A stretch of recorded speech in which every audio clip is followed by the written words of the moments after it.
wish you could do more. You know, you wish you could stop it right away.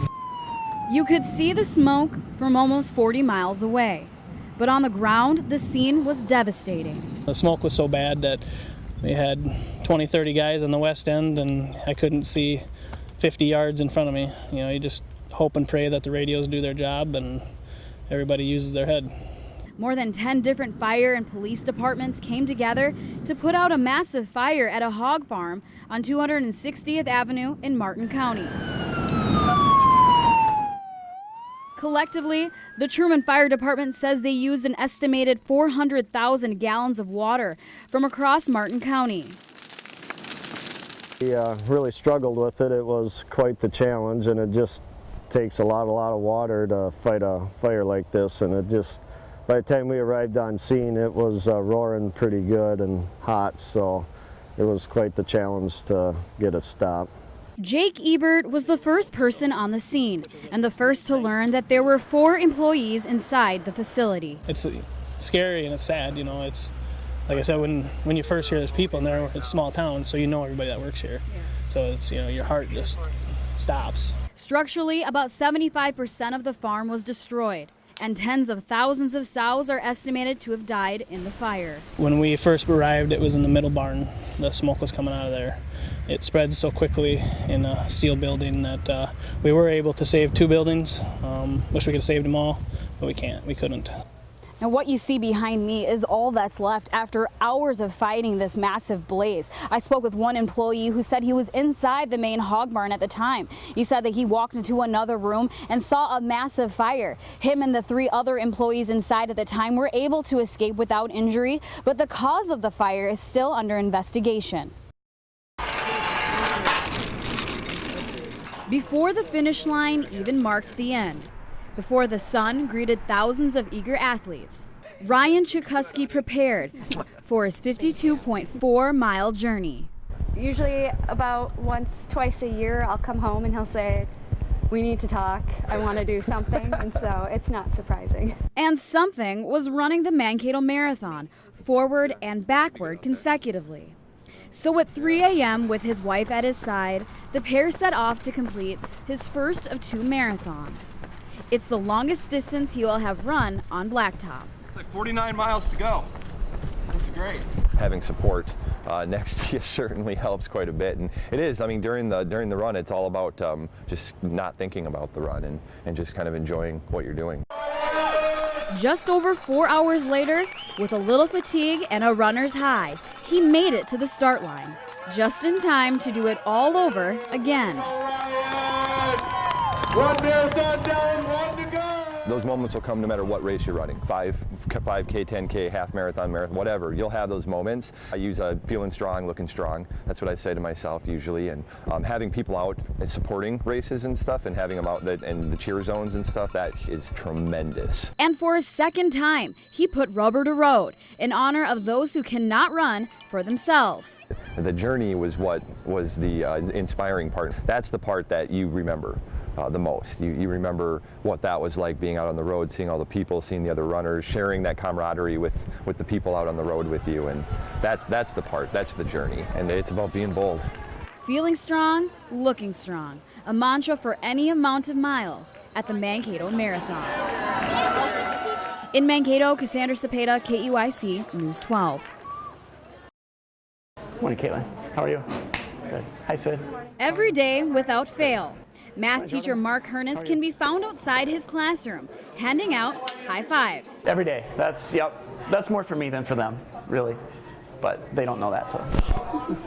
Welcoming every student How are you? to his math class, making each day more than a lesson. I never have to dread going to math class each day. Yeah.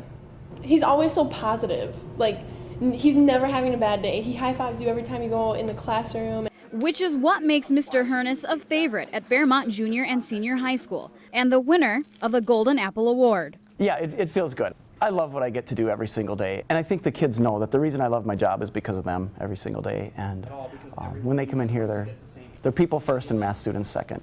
For him, equations are easy. Naming him the winner is a problem that has this mathematician stumped. It seems a little funny because there are so many good teachers in our building. You could do 50 of these stories in this building alone today. and then you could go a mile north to the elementary and do 50 more.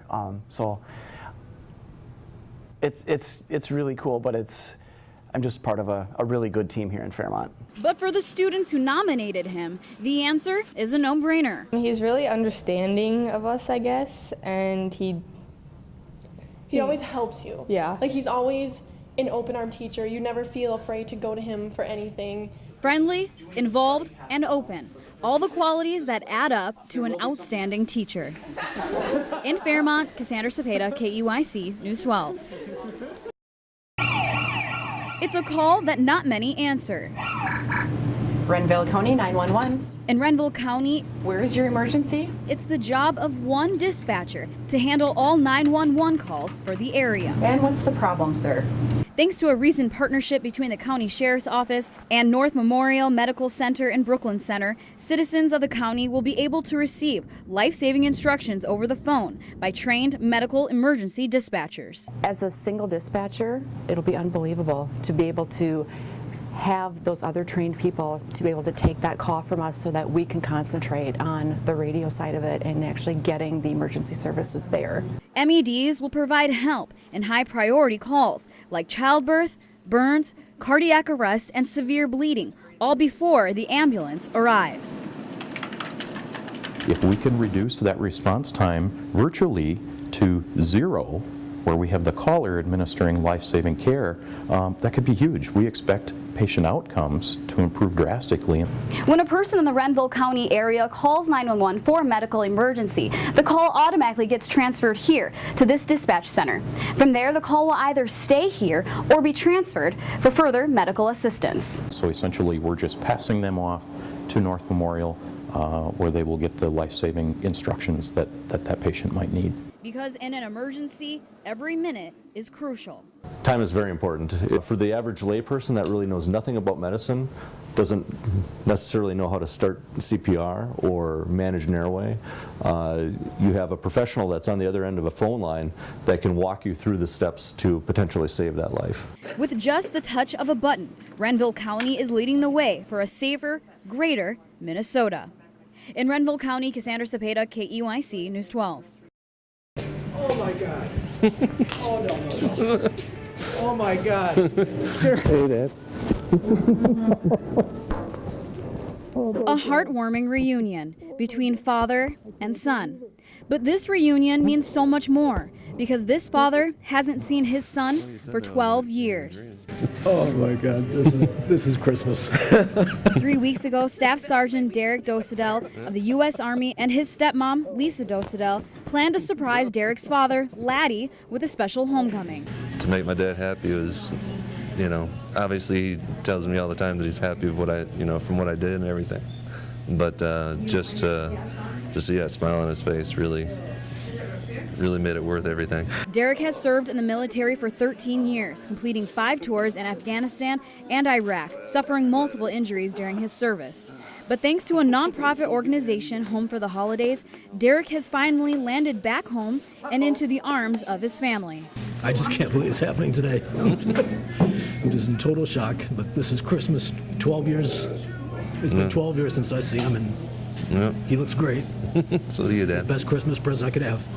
The pair has been talking over the phone and Skyping while separated, but those calls don't compare to this soldier's homecoming. I was expecting him to come home sometime within the next 8 to 12 months, and here he is today. It's just, I'm in just total shock. This is Christmas come early.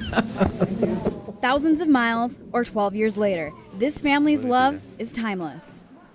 In North Mankato, Kassandra Sepeda, KEYC, News 12.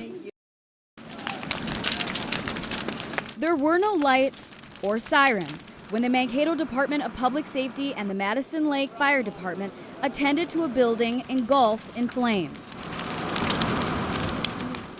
What you see behind me is all that's left of the Applewood restaurant in Mankato. The blaze started about 9 o'clock this morning, but authorities say that they're the ones that started the fire.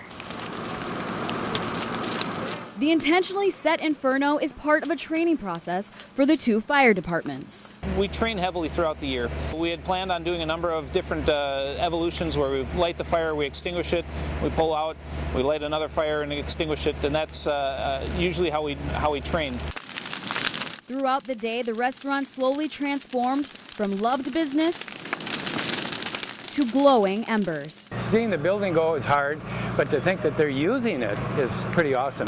As restaurant owner Harry Musser watched his business burn, he remembered serving the people of Mankato one table at a time. It was difficult, but in the same sense, I'm more of a person that would say I'm thankful for the 40 years. I'm gonna look at it half full. 40 years of wonderful time with wonderful people I worked with and customers, and thankful for that. And Deputy Director Jeff Bankston of the Mankato Department of Public Safety says he's thankful for the opportunity to prepare each firefighter to combat the dangers of their job. The most valuable training is when you're actually doing the job that you're expected to do. And so to be able to work with a live fire scenario in a building that we're unfamiliar with, that's exactly the job that we're asked to do all the time. A fire in the name of public safety. In Mankato, Kassandra Sepeda, KEYC News 12.